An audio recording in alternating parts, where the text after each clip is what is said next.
co-star Sigourney Weaver to play an English expat with a murky past who develops a relationship with an autistic woman in Canada.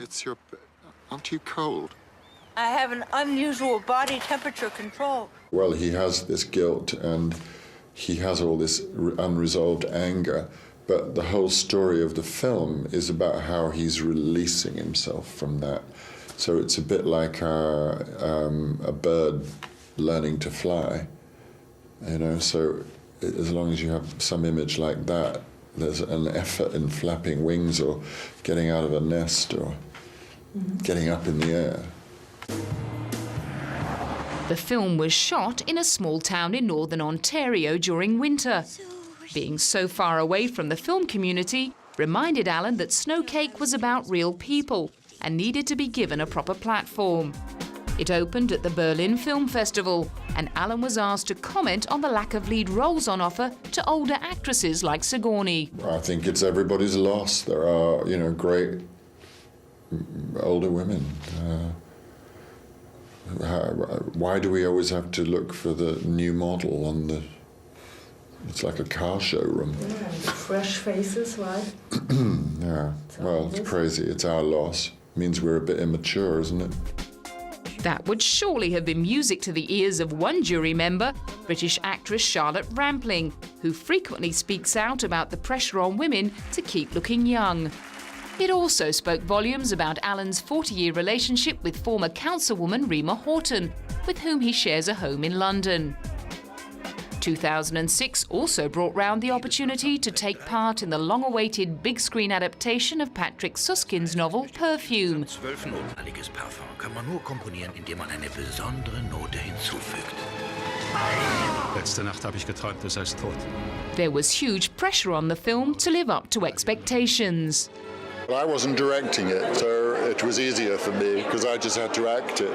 But I knew that I was in the hands of a very great director, and so really it was put on the costume and put on the wig and say my lines.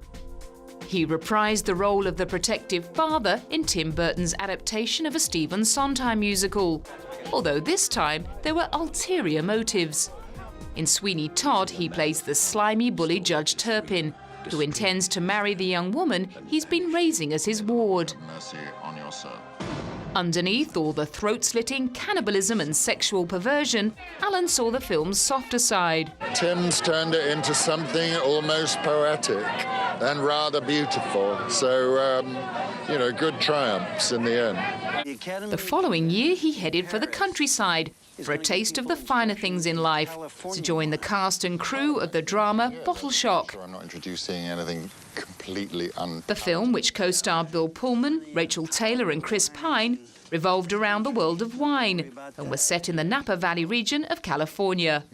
This guy, Stephen Spurrier, who I play, ran a wine shop in Paris, and in order to publicise that, he took advantage of the then American bicentennial to set up a blind wine tasting between American and French wines. And there's no way it could have been a fix because his jury was some of the most celebrated all French jury, wine experts and chefs and wine writers of the time. And history tells us that the American wines won.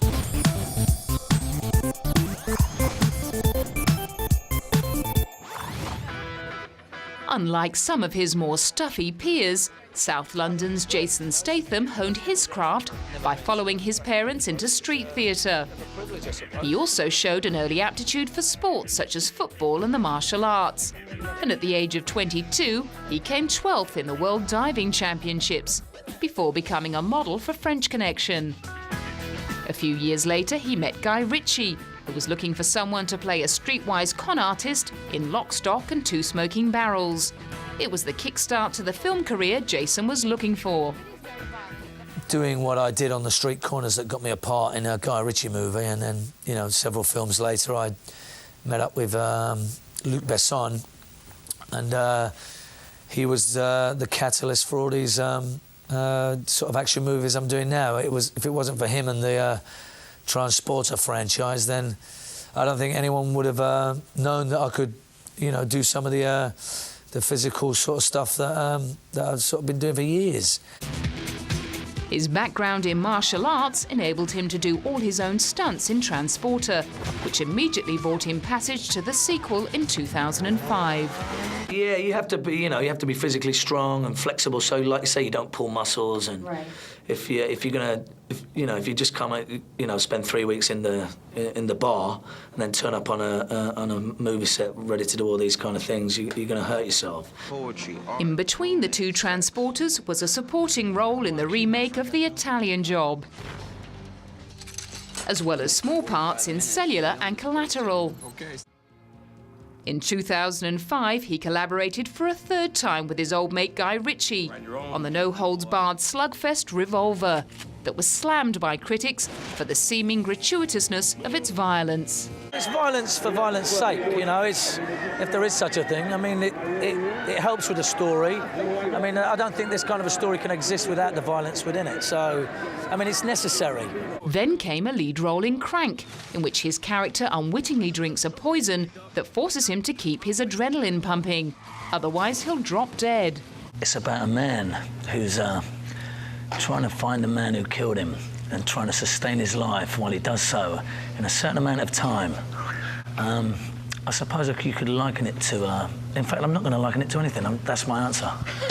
Because this one stands quite alone in the way it's shot and the way it looks. So to liken it to anything would be an injustice to the movie. In an interview with Maxim magazine, Jason said the film's frenetic pace reminded him of his own life, which had 3 films a year for the last 2 years to show for itself. Perhaps his hectic lifestyle had been the catalyst for his split with girlfriend Kelly Brook, who ran off with Billy Zane on the set of Survival Island in 2005. The pace barely let up, however, in 2007, when he signed up to star alongside Jet Li in the action thriller War. It was his second opportunity to work with a martial arts legend.